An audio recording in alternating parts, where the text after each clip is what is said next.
All right, we'll just let people trickle in for another minute or so.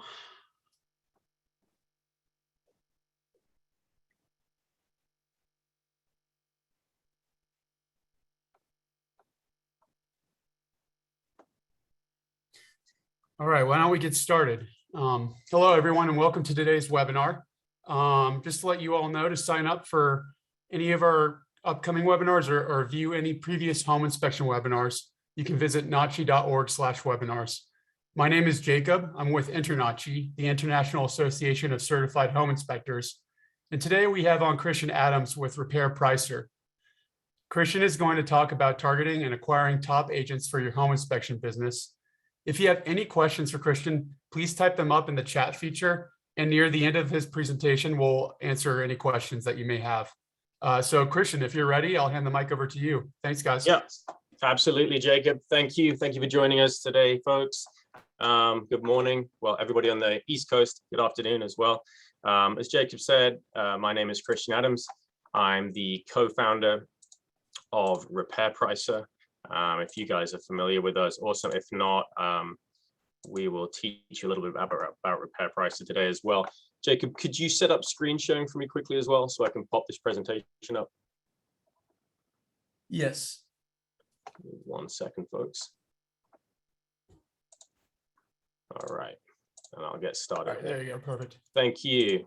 All right, yeah, and as Jacob said, what I'm going to be showing you today, everybody, is how you can target and acquire top referring realtors, agents, and brokers to kind of help you build your home inspection business. Why I kind of know a lot about that, I am actually a former real estate broker. I started off in Dallas in about 2004 with a small team of 3 agents, and I helped scale that over about a 5-year period to about 150 agents selling around $150 million a year in real estate across the Texas market. And what I'm going to really show you is how you as a home inspector can kind of use those same methods that I did as a broker to grow your business by working with those agents in your markets. I think a lot of people think when they think about a real estate broker or an agent, maybe that their main job is actually selling homes. When you get to the broker level and you're building a team and you're building a brokerage up, you traditionally, a lot of people will stop selling homes, and your function really becomes about recruiting other agents to come and work for you, because there's only so much work that an individual agent can do, essentially. So when you get to that broker level, you really start thinking less about selling homes yourself and more about trying to find really, really good top producing agents to come and work for you instead, so you can produce your own numbers on a larger scale. So what I'm going to show you today is the methods that I used as a broker to go out and recruit over 300 top producing agents in the Texas market to come and work for me, basically. And often they pay to come and work for you. And I think it's a model that we can relate quite well back to the home inspection industry, because if you can become a part of that agent sales process, they're basically going to automate referrals to you.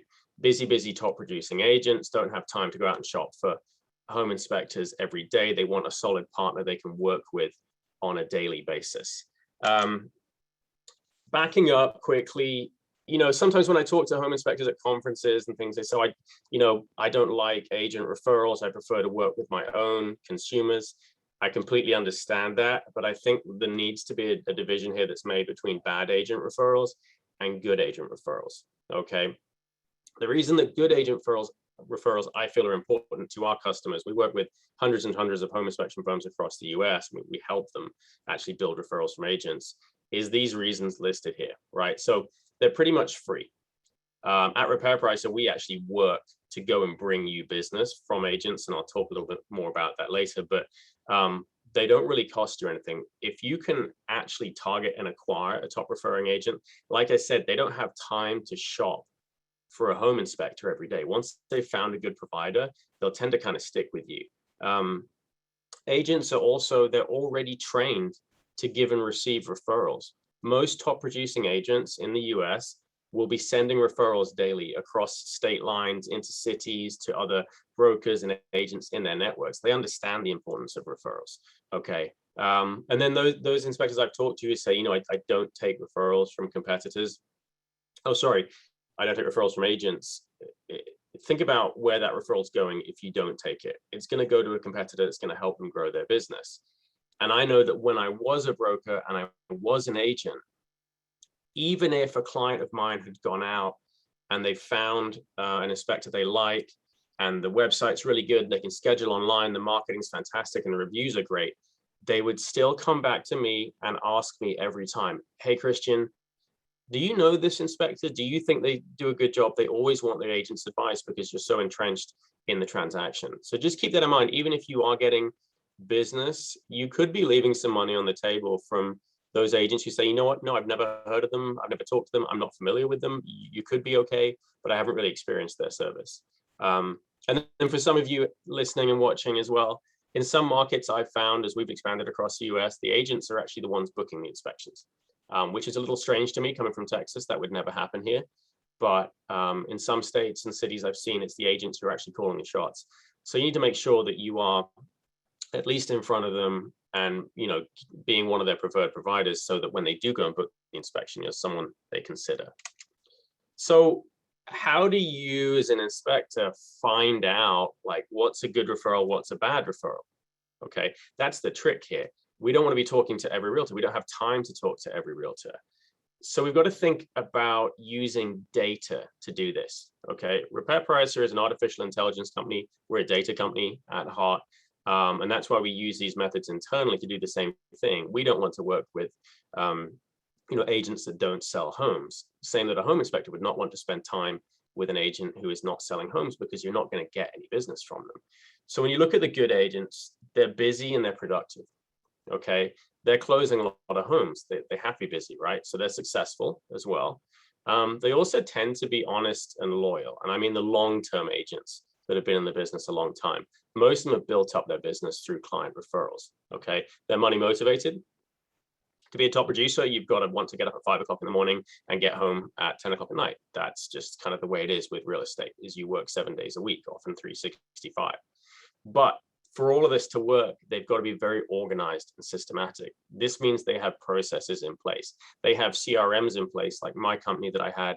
Whenever we were ready to essentially tell a client, congratulations, you've got a home under contract, now it's time to get a home inspection, that was automated. My clients did not fill out a form and put their home inspectors in there. We had that list of inspectors already in there, and that agent had their individual list of home inspectors in there. So there was not even an opportunity for someone else to be referred, because we'd already built that functionality. So it was just about being productive and saving them time. So those are kind of the good agents you want to think about. The bad agents, maybe for those of you who've just experienced bad agents out in the field, they're not busy. They've got all the time in the world. Maybe real estate is a part-time gig for them. They are the ones that will come to the home inspection and spend 3 hours there following around behind you because they've got nothing else better to do. Okay, they've got a poor sales history. That's an important part of data we can dig into, and I'll show you how to do that later. You can find out, have they sold a lot of homes or not? Is this agent a worthwhile referral source for me? If they're not, if they've only sold 2 homes a year, they should not be an important client, essentially. And sometimes those bad agents that hold that over you, oh, you're a deal killer, I'll never refer clients to you again. Well, if they're only referring you 2 clients a year, you probably shouldn't care about that. You want to care about the agent that's going to tell their client, hey, you know what, maybe this home's not right for you, you should walk away. And with that, you get that lack of business etiquette, right? They're rude, they're pushy maybe.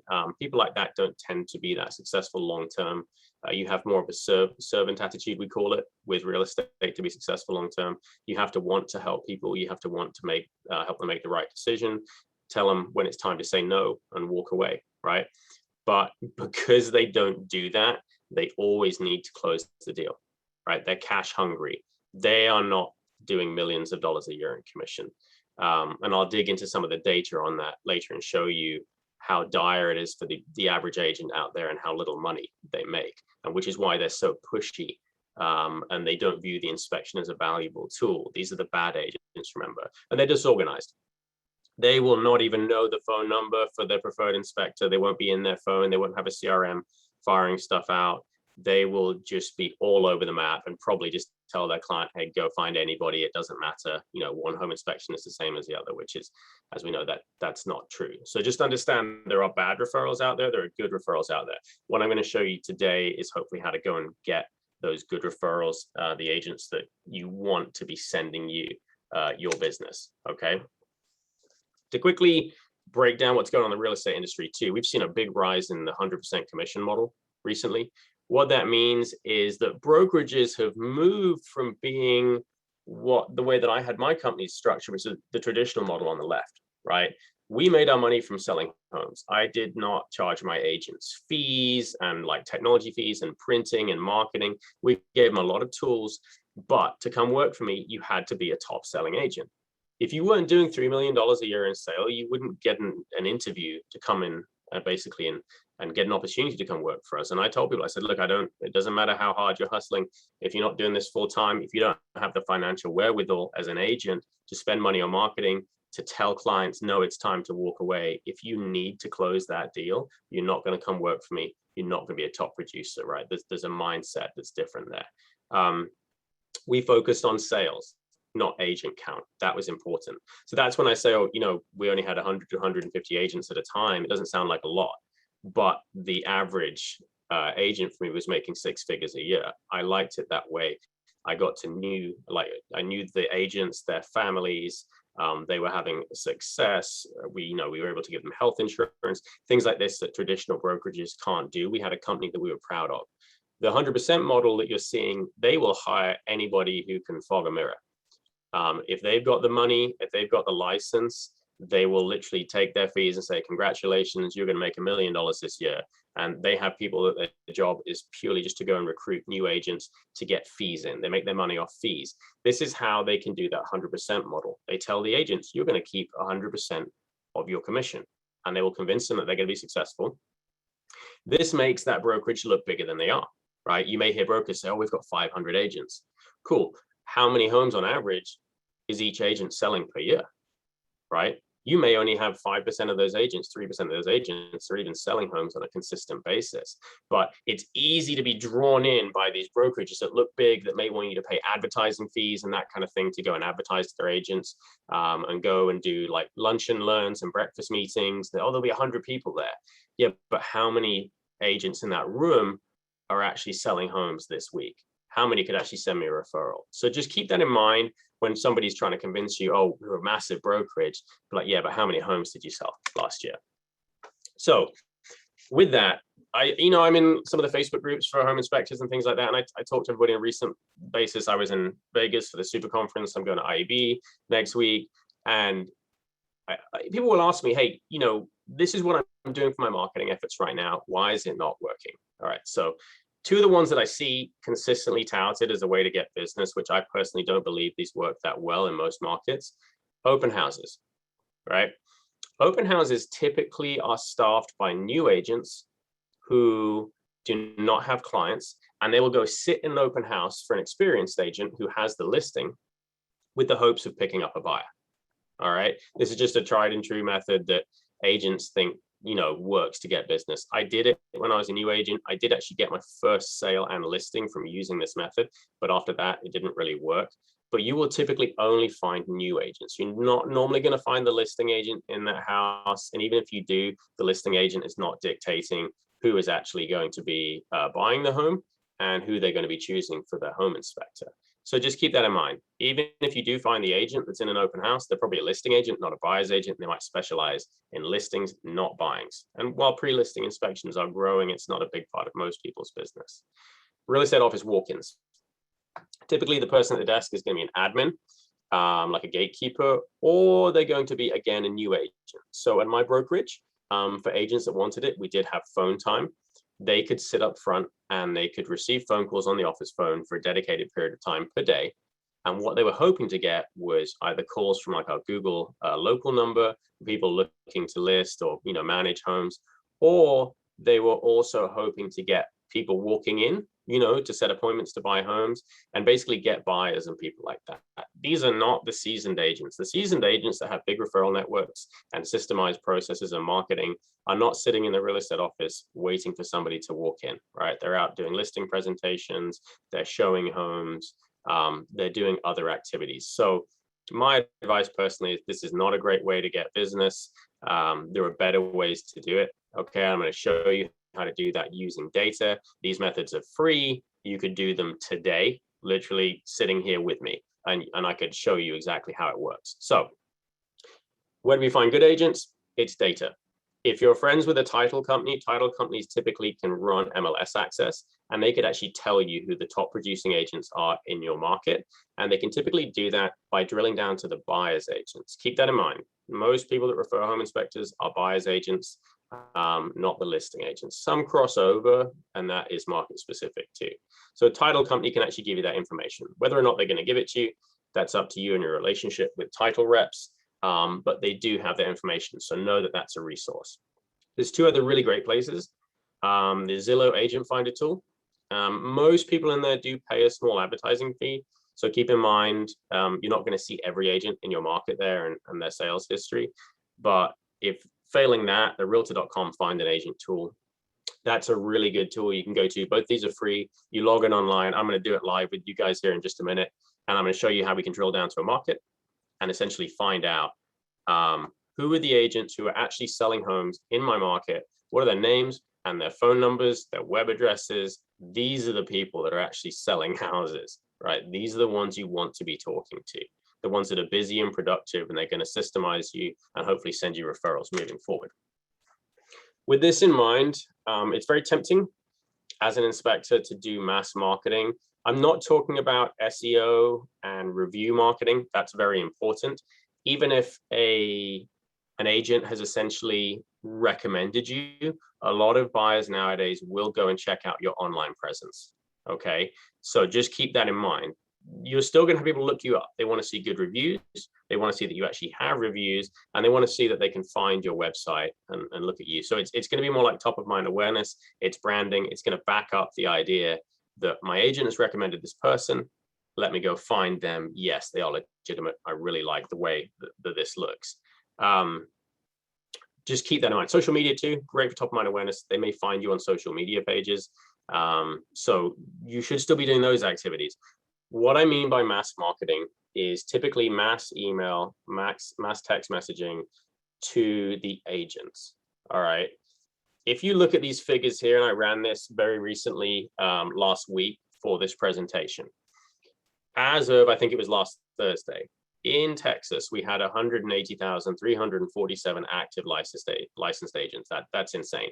We're living in a time in the US when we actually have more licensed realtors than homes for sale, which just gives you an idea of the prevalence of how many agents are not selling homes. All right, I drilled down in this data, and I'm going to show you quickly. Of those agents, there were only just over 5,000 that had sold over 12 homes per year. So that's one home per month. So even in the top 5,000, the top 3%, all of those could only essentially refer out one home per month. That's not a lot of business for multi-inspectors, even for not a non-multi-firm inspector. How many agents do you have to have referring you business for that to be true? So what I'm going to show you quickly is exactly how that breaks down. We did this using the Zillow method that I'm going to show in a minute. So as you'll see, I went and scraped the name of the agent, the company they're working for, and their annual sales and their phone number, and I'll show you how you can do this. So as you look at these top agents here, you've got some with massive amounts of sales, right? These are typically big teams. All these are fantastic opportunities. You're talking about like almost a referral a day if you get these people. But as you go down, and we start to go down, we're already getting down to the less than 100 homes per year, okay? And we're only at 236 agents in the entire state of Texas. And you would just see as we keep creeping down and down and down, these numbers start whittling down until eventually I'm going to show you what's more surprising. How many agents sold no homes last year? Here. you're at almost 70% of the agents are not selling any homes that have been recorded. Okay. These are the people I'm talking about who are on that 100% model. Okay. So they are basically being convinced by a brokerage to come work for them, to hand their, to hang their license with them, to pay for marketing, and they don't end up selling homes. So when you do mass marketing, you do this shotgun effect, and you're going to dilute your messaging, you're going to dilute your spend on any marketing that you're doing, because you're going after people who actually can't even send you a referral. It's not physically possible for them to refer you a home inspection client because they don't have any, because they don't have any buyers. All right. So what we're going to do today is really drill down and find out, how do we go out there and find out who these people are that you want to work with. One part of this, for those of you not familiar with what a farm is in real estate, for an agent, farming is essentially where you go out and you identify a geographical area and you say, that's where I'm going to target for my listings and my buyers, and I'm going to specifically target that area. Me personally, when I was an agent, I actually did a very, very small area. I started off in the M Streets area of Dallas, which is like historic homes, larger homes. And then I started incorporating some areas around there, but I never went more than about 3 or 4 miles from my office. As a home inspector, that probably doesn't make sense. You may want to do a much larger area. For me as an agent, it was important because I got to know a lot of like the high-rise buildings and the condo buildings. The kind of clients that I was working with, that's what they wanted, was these luxury high-rises. And often inside one building, there were 600 units. So it was a lot easier for me as an agent to focus geographically like that. But you may want to do a city, a metropolitan area. I actually know some inspectors in Dallas that really only focus on a very, very small part of town with very high-end homes, and they're very successful doing that. But I think this is an important part of the marketing as a home inspector, is to kind of think, you've got to think business operations as well, right? How much gas is it costing you to get to these homes that you're inspecting? What kind of wear does that do in your vehicle? How much time does it take you? Imagine if you were working in a metropolitan area where it'd take you an hour and a half to get across town or something like this. That's a lot of wasted time and profit. So I think this is important. Again, I understand this really does depend where you live, right? If you're in a rural area, you're probably not going to have a choice, that you may have to drive 40 minutes, an hour and a half sometimes to get to properties. But if you are able to focus geographically, I would recommend it. And we'll kind of see how and why that is important as well down the road. So typically, because agents are farming an area, if you farm an area, you will run into these same agents again and again. So an agent that may have worked with you on the buy side may see you on the list side, and so on and so forth. So it comes back to that top of mind awareness, that they're like, okay, this inspector is really popular, he or she does a really good job for our clients. We should focus on this. And we should potentially use them as a preferred vendor because they know this area, they know the homes. Those of you who work with historic homes or condo buildings, you get to learn about the type of home and that kind of thing. So think about a geographic area that you would like to target. All right. And like I said, it can be a city, that's fine. Those of you in the big metropolitan areas, though, maybe you do want to focus on a specific area, a suburb or something like that, where you live, that you can get to know the agents. Maybe you run into them at the grocery store, you run into them, at church or a coffee meeting or a restaurant or something like that. I found as an agent, when I ran into my clients organically, it really helped my referrals. I would always just pop a card in their hand, again and again, or buy them a coffee or buy them a beer or something like this. And it seemed like a very organic experience because I was moving my clients to that area. So I had hundreds of clients living in the same part of town. They knew each other. They went to the same gyms. So they would, oh, that was your agent too. I've been to parties where clients I did not know knew each other, showed up at the same time. So just keep that in mind. And what I'm going to show you is how to drill down geographically and find out which of these agents in your market are actually selling homes. Who should you be talking to? Who should you be focusing on? All right, so I'm going to go back quickly to the realtor.com, find an agent tool. You can always actually, we have a page on our website. You can find all this information on as well. I'll probably have Jacob share that with you guys after the webinar. But these tools, you can just type in realtor.com, find an agent, or the Zillow tool, find an agent. So you will see when you land on these, it's going to ask you, who exactly you want to find. I would say focus on agents, but you can search by teams as well on realtor.com. And let's say we did, excuse me, we got a 404 there for some reason. Okay, so what I searched with realtor.com, find an agent. Apologies for this, guys, the site's crashed. All right, let's do Austin, Texas. You don't need to do an agent name. You can click search. By the way, you can drill down here using credentials. For those of you who don't know what an ABR is, that's an accredited buyer's representative. That is someone who typically works on the buyer side. I never had it, and I was a big buyer's agent. So you might be able to find a buyer's agent specifically by drilling down by ABR. I never personally did designations. I didn't find they helped with my clients, but a lot of agents, especially those who have been in for a while, they will do that as part of their educational requirements. They will say, okay, I need to do credits this year. Anyway, I need to do my mandatory continuing education. Let me go and be an ABR. So say we pick that and we go and search here. What it's going to give you is just a list of those agents. Now, keep in mind, some of these agents, it's going to actually rank them randomly, or it's going to rank them if they've paid to be at the top of the list in case somebody is trying to find them. So what you can actually do, instead of going by recent activity or another ranking by highest ratings, you can actually go by most sold listings. Okay, for sale listings is going to drill down to listing agents typically. Sold listings is going to combine all of it, buy and list side. Okay, so if I was a home inspector and I was working in the Austin market and I wanted to find somebody that I want to talk to who can send me a lot of business, probably I would not need to go off this page. Right, so a lot of you are going to say, yeah, but they're probably going to have their home inspectors already. Like, yes, they might, but I'll show you later how you can also kind of overcome those objections. So what I want you to focus on, though, is the listing count versus the buy count. So these are all accredited buyer representatives. So you'll see they actually have a lot of sold homes versus the number of listings they have available for sale at the moment. Okay, so just focus on that. And as you'll see, you have their name and their phone number. Email address is going to be hidden. You can find that very easily dependent on your state. If you were looking in Texas, you could go to trec.state.tx.us and you can search by licensee. I would say don't do email marketing to agents. They get inundated with email marketing already.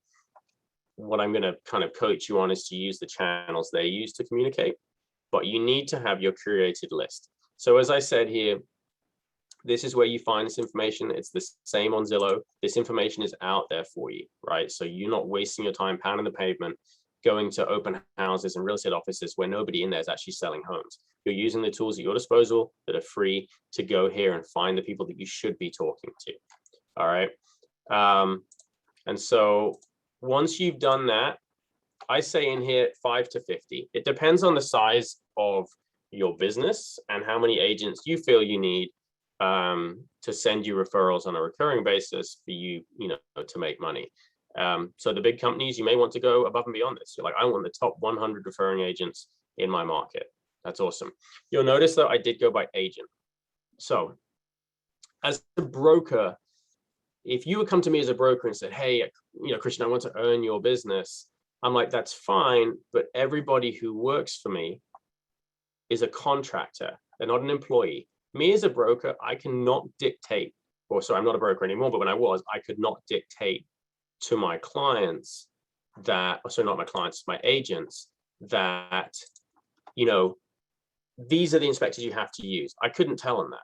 I could maybe introduce somebody to lunch and learn. So how do you actually, get in front of the people who are selling the homes? It's not through the broker. Don't think that way. The brokers are the ones who are going to want to charge you fees to advertise, right? Find the agents themselves. All right. And I know some of you are saying, I'm seeing something in the Q&A and the chats as well, like, hey, it's intimidating for me. I'm going to show you how to do the research and prepare to basically not feel intimidated, to be okay about approaching these people, to show them that you can do a good job, and to offer something of value, right? That maybe it's not about how you do the inspection, but you've got to have a unique selling point that the agent wants. I'm gonna talk you through that, guys. I'm gonna show you, but we've all been there. I mean, like when I was an agent, in 2004 when I first got licensed.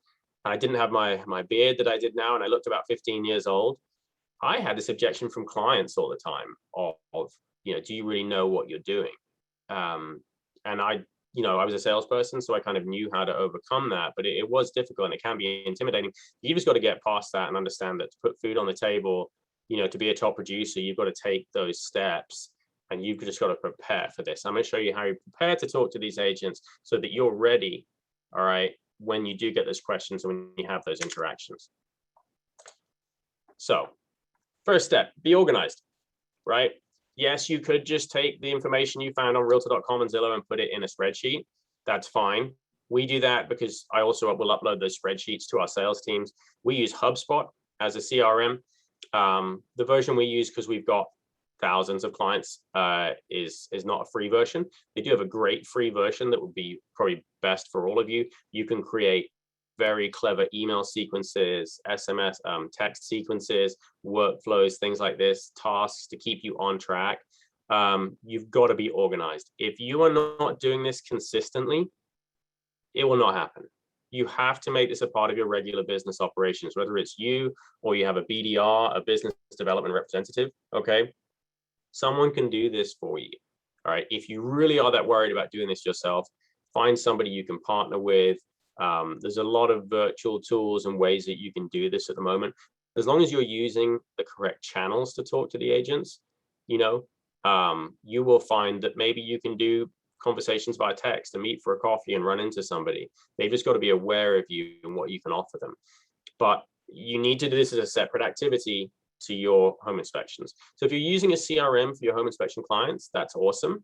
But this has to be like a separate job that you do every day or every week that you're focusing on as part of building your business. All right. This is not the same as going out and, filling the truck with gas and, checking your tools and the rest of this stuff. This is something else that is a daily or weekly activity that you commit to for it to work. It's not a magic bullet. It's what I trained agents on. I trained them how to get out there and get clients for free and get referrals, but you've got to make it consistent.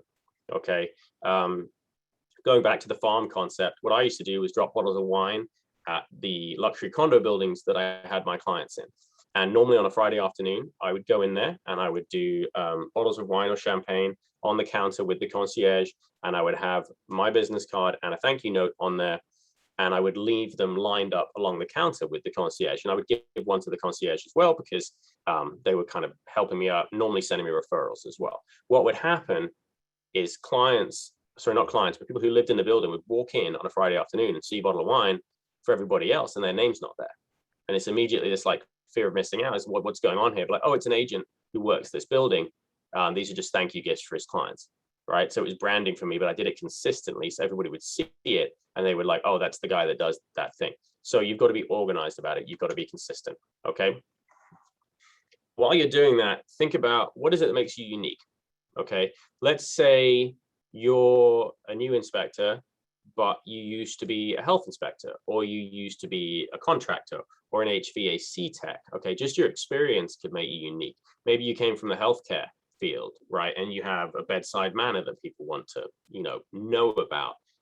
That can be something that's a unique selling point, right? Why would they choose you? Why would this agent send you business over somebody else? For repair pricer clients, it's the functionality we give our inspectors where they can offer repair estimates alongside their home inspection reports. A lot of top producing agents really want that, but it doesn't have to be repair pricer, right? It could be infrared, it could be some of the warranty products out there. I would say think about what a top producer values, and that's time is one of the things. I always used to use inspectors that had the super keys. They don't have super keys anymore. They have the Bluetooth ones in most markets, but it meant I didn't have to go to the property to let the inspector in. I didn't have to worry about them getting in. I didn't have to worry about them being locked out and me taking, wasting time as an agent. So that was something I really appreciated, was an inspector who would value my time. And yeah, I used to pop along at the end sometimes if my client wanted me to, but really I was like, inspectors are professional, let them go do their job. They can let themselves in, they can schedule it themselves. So think about time-saving tools, something extra and above and beyond that the agent's going to appreciate that you can offer them. Write it down. right? Write it down and practice explaining what your USP is with somebody else. Maybe you've got another buddy or a home inspector or a partner, you know, that you can talk to and say, hey, does this sound convincing? I would say maybe not a partner because they tend to be overly supportive. Maybe find someone that's a friend that doesn't really understand what you do as a home inspector, and kind of explain that to them. Hey, here's why I can save this agent time, or I can make their lives easier, or I can help them, right? That's the main key, right? Then go out and look at your competitors. Who are you competing against in your market? Okay. Who is going to be somebody that you're going to have a rebuttal from that agent? No, I already get that product from that person, or they already do that service. Okay. Maybe you need to know their pricing. I will say, from a top producing agent, if you're focusing on pricing, then that's probably not. I never knew what my inspectors charged.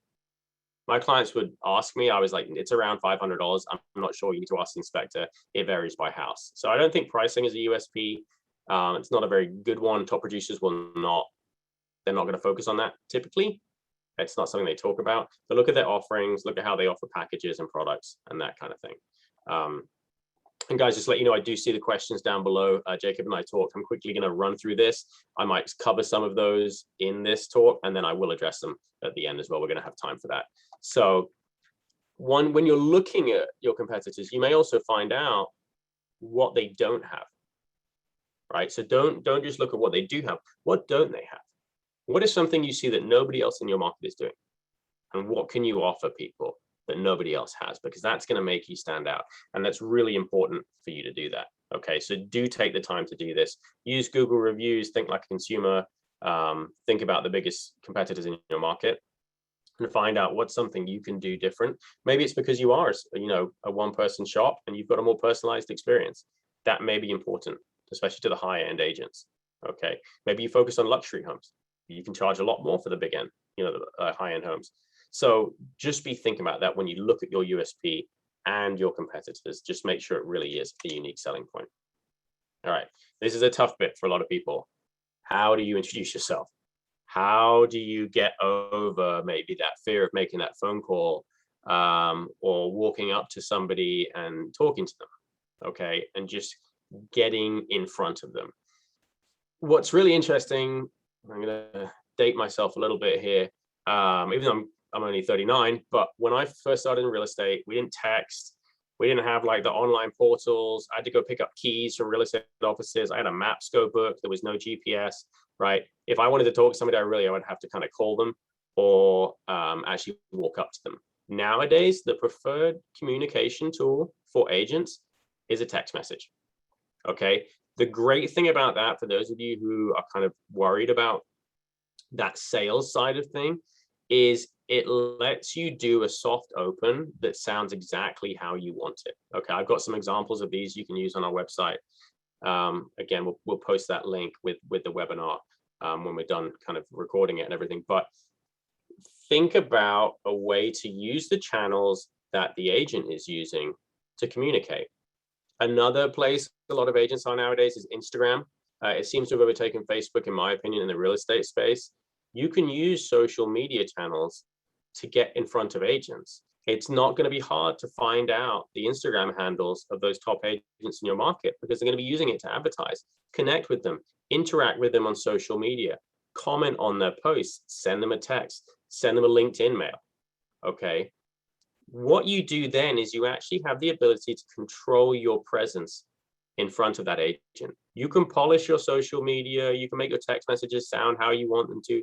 You can make your LinkedIn profile, look really professional. It's what I talked about with that top of mind and that branding of still having that presence on social media and SEO and Google reviews. It gives you more confidence because you're using that polished image to talk to them. Okay.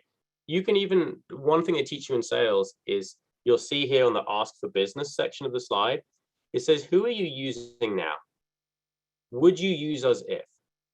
What you're seeing is I'm always asking a question. You're not telling them something. You're trying to learn about their business. What would make a home inspection perfect for you? What would make your life easier as a home inspector? Okay. What you're trying to get is you're trying to get them to tell you something So you can respond with, wow, that's really interesting. I actually do offer that, or I do this for my agents. Okay. The other bit is asking for business. Do not be scared to ask for business. That's, for some reason, a lot of people, when they think about sales, is they'll tell somebody something, but they won't do the close. Those of you who've seen that amazing movie, Glengarry Glen Ross, the ABC, always be closing. It's like a mantra in real estate. You've got to ask for business. When's your next inspection? Do you have an inspection coming up? Do you have a home going under contract soon? Okay, these are questions that can lead them to tell you, yes, I do. Look, I would love to earn your business. Okay, if I genuinely, as when I was an agent, if I had somebody come up, not try and mass market to me, not try and kind of whitewash everything, but genuinely ask me, Christian, I think it's cool that you sell so many homes. I want to be a successful home inspector. I would love the opportunity to show you what I can do. Like I said, a lot of top producers have that servant mentality. I've always been someone that I like mentoring people. I like training agents. That's what I did. I would be like, you know what? Yes, I'm going to give you a shot. You better knock it out of the park. But if you don't ask for that business and you don't tell me why, you have the right to earn it, I'm probably not going to give you the business. But if you say, hey, Christian, look, I just added Super Key. You're not going to have to show up for this one. I'm going to record the whole thing on video and send it to you if you want, or whatever it is, right?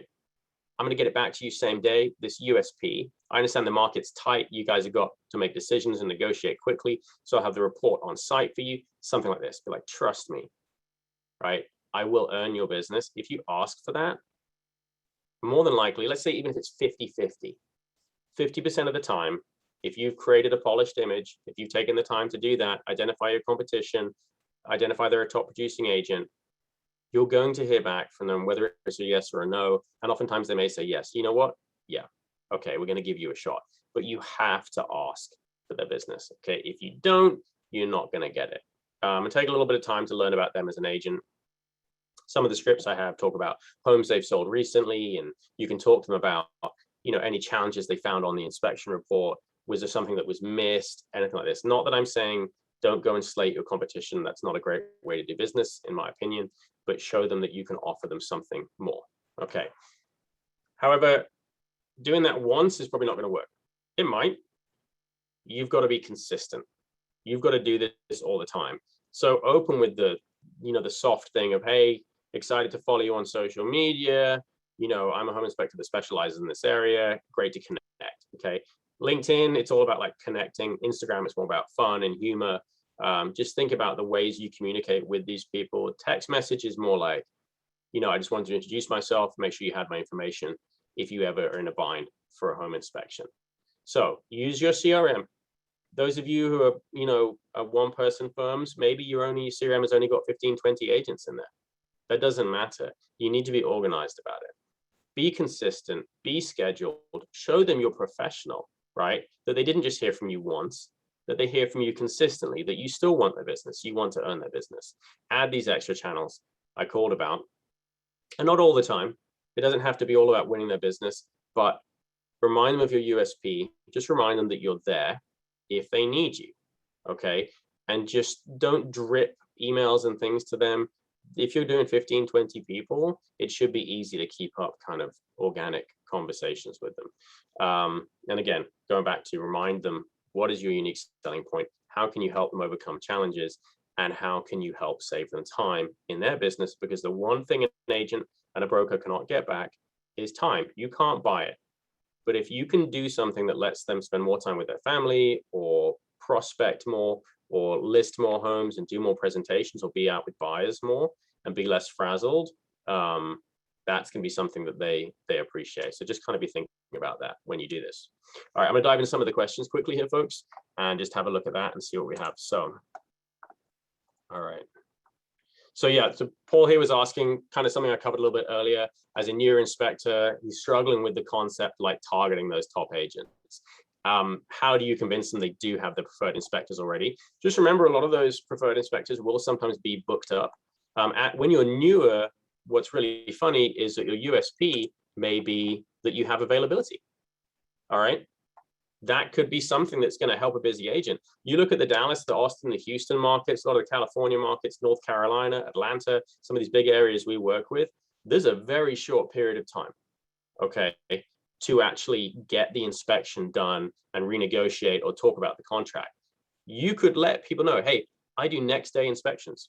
Now you're going to have to change that USP once you get established, but just think about it. That's something that could be a USP when you're newer. You have time, right? When you have time, it means that you save the agent time. So you have time to do those activities that make them prefer you as a choice. So that's what I'm saying. Sit down, think about your USP, think about your unique situation, brainstorm it with somebody, and just find out what is something. But as a newer inspector, I would say your biggest bonus that you have is you can get out next day, today, get working. You've got more time. Okay. Let me look at some of these. So first one is, how many agents an inspector should work with an average? That's a really good question. I'm going to go back and refer to do your data research. Okay. Go and drill down to your farm and your area and find out how many homes are agents selling in my market consistently. Set your targets, right? How many inspections do I want to do this year? So you say, I want to do 200 inspections in my first year. How many agents do I need in my market referring business to me to do that? So you're going to reverse engineer. Start off with 200. Maybe in your market, you've only got 10 agents doing 20 homes per year. You would need all 10 of those to potentially hit your target. So maybe now you're targeting 20, 30 agents. All right. Somebody was asking, is it possible to search multiple locations at one time in the search tool? I would say not really, but one thing I want to show you is you can just search for a larger area, essentially. So rather than doing Austin, Texas, like I know in Dallas, you can do Dallas Fort Worth, I think, maybe on the Zillow site here. Was that an option? Let's just see. Some of these larger metropolitan areas, it does let you do it. No, it doesn't. Okay, so question answered there is no, I think you're going to have to go drill down by at least the city. I don't think you can do counties. Let's see. Yeah, I'm looking at Hayes County here in Austin. It seems like you can really only neighborhood, city, and zip. All right, that's at least on the Zillow tool, on the realtor.com. No, oh, hold on. You can do county search on realtor.com. So if you know your county at least you're searching in, instead of just the city, then yes, you can do that. All right, so that's good. Something I didn't know that, so that's great to learn today as well. Let me see one other one. We've got two actually. All right, so this one from Gregory, this is great. I've heard from agents that many buyers are not making time for an inspection in these hot markets. How do you, other than time, sell that a buyer should use an inspection? We've done a lot of work on this recently in the press, folks, of getting out there and telling people. We actually did a study that we published. You can find it on our website, on our blog. In our surveys across the US, we found that less than 3% of people were actually willing to skip the home inspection. Here's the problem. A lot of people are confusing skipping the home inspection contingency with skipping a home inspection. Part of what we're trying to do for our marketing here at Repair Pricer is actually educate consumers that they do not need to get a home inspection just at the time of purchase. Okay, this is something you can think about as a secondary product potentially. Maybe this is a USP that you can offer. Maybe it's the pre-listing inspection side of things. We thought with the hot markets here, with Repair Pricer, it's a negotiation tool, right? That we would probably see a dip in sales. That is incorrect. We've seen a massive uptick in sales because people are saying, look, I'm paying 50 grand over for the home. There's no way I'm not getting a home inspection at some point. What agents are confusing is they're telling buyers, hey, we can't make the contract contingent on your home inspection, but you can still get a home inspection. So we're actually having clients do their inspection out of what we call the option period here in Texas. And this is the study that you want to go and look at here. This is a really interesting one. We surveyed people across the US and we found that with this housing market being crazy and it's favoring sellers, what was actually going on. All right. So 40% of Americans would be willing to pay $20,000 over asking.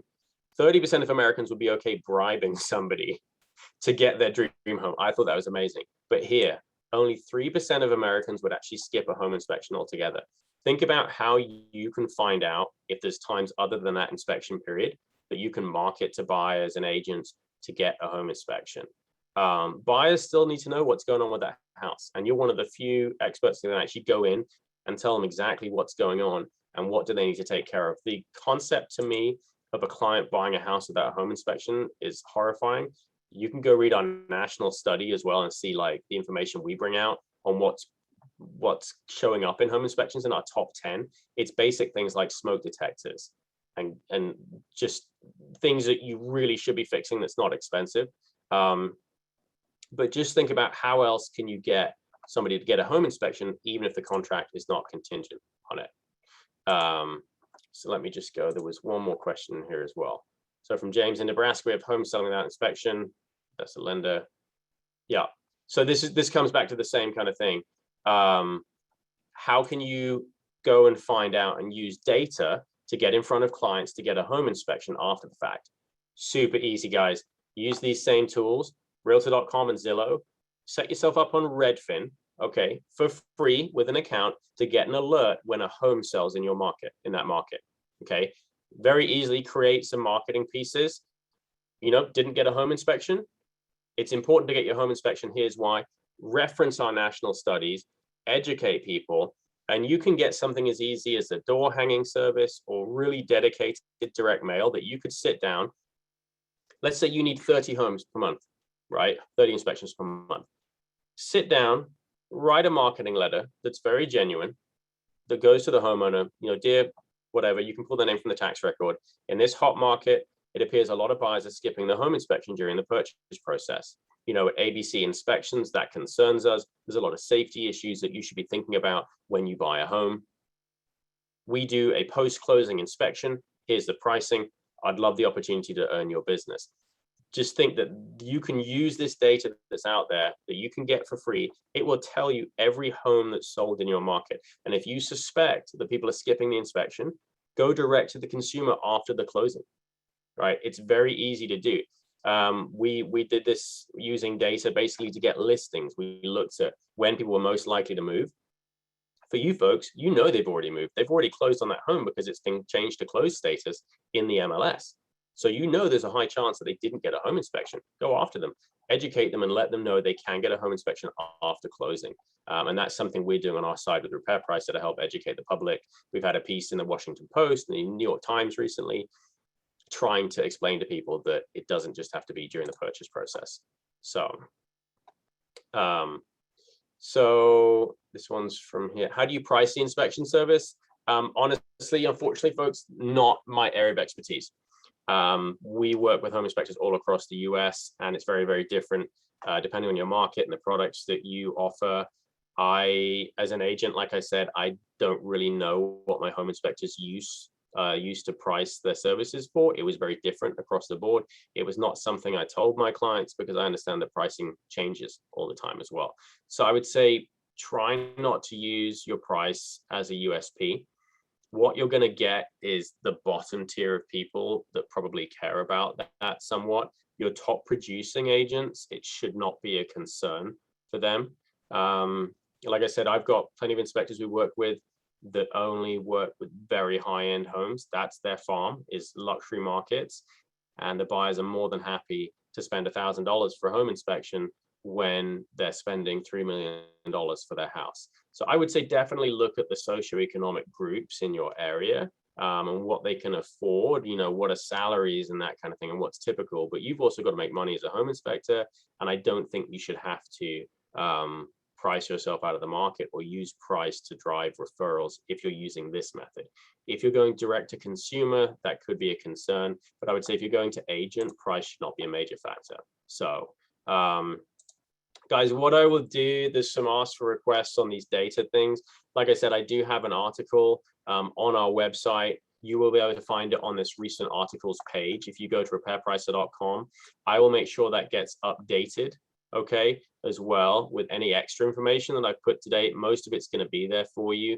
And it's called How to Win Referrals from Top Agents. And if it's okay with Jacob, like I said, I will put this out after the presentation as well on the webinar page, so you guys can link to that. We have one more question. Cool. I think everybody's good. Jacob, do you have anything else to add before we wrap up? No, Christian, just send me over any notes that you'd like or links to me. I can just underneath the recording later today, I can just add any informative links that we could direct any of these viewers to. Perfect. Yeah, so Christian, just thanks for coming on today and presenting how to on how to attract high-end agents. I think everyone today found value in this presentation, and I appreciate you making the time for this. No, you're welcome. Like I said, I enjoy training and teaching. I go to a lot of the conferences, guys. If you see us, come up and say hi, like helping inspectors grow their business, that's what we do. So I really appreciate everybody showing up today. Like I said, if you have any questions, reach out to us. We're here 24/7, 365 at Repair Presser. Perfect, great. And just to let everyone know, there will be a recording of this presentation up on nachi.org/webinars. Remember, you can register for any upcoming webinars and view any of our previous ones on that webpage, nachi.org/webinars. Again, Christian and everyone, thanks for joining us. Stay healthy and happy inspections. Take care, everyone. Bye, guys. Bye.